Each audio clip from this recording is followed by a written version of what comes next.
Partia Socialiste duhet kthehet majtas, edhe ky është programi im në këtë kongres.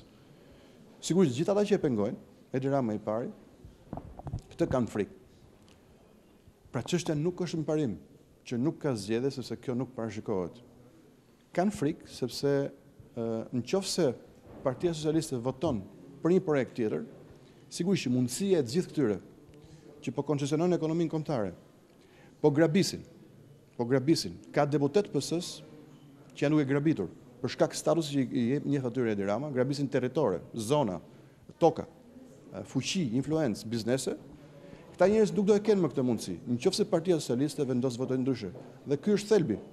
Nuk lejohet kjo garë sepse duan që të vazhdojnë të qeverisë siç ka ndodhur në këto 3 vitet e fundit. Qeverisë e cila vetëm e majt nuk është, vetëm e ndershme nuk është. Do t'i them Kongres, ju premtoj që do t'i them të gjitha. Nëse kjo parti më jep mundësi të flas dhe të garoj, sigurisht do t'i them të gjitha. Është shumë shpejt për të folur. Do ishte fatale sigur ata që mbështesin mua në këtë projekt të penalizohen. Çka është vërtet që ka ndodhur. Edhe ka ndodhur për një arsye. Edi Rama penalizoi gjithë ata njerëz që u grumulluan kundër tij në vitin 2009. Të gjithë i ka hequr nga partia. Po nuk është çështja se i ka hequr njerëzit që dolën për një projekt alternativ në vitin 2009. Ç'është pyetja është me kë i ka zvendësuar? Me kë ka zvendësuar ata që hoqi nga listat? Me bandit? Është vërtet, i ka zvendësuar me bandit, me njerëz që vinë në parlament me pistolet, me njerëz që kërkojnë prona publike me pistolet.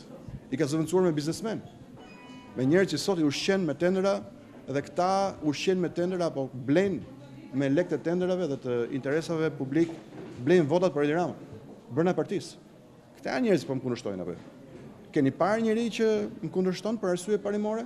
Janë ose varçat e Edi Ramës, ose njerëz që kanë shkuar në terren me pistolet dhe me para për të bler vota. Po ju them që nëse njerëzit që më mbështesin penalizohen, apo nëse ata që duan të mbështesin, jo mua, por idetë e mia, kërcënohen dhe terrorizohen me penalizim, kjo nuk është një garë e drejtë. Nëse është garë, nëse unë do kisha frikë nga asgjë, s'do kisha folur. Unë kam frikë vetëm nga diçka, nga penalizimi i lirisë.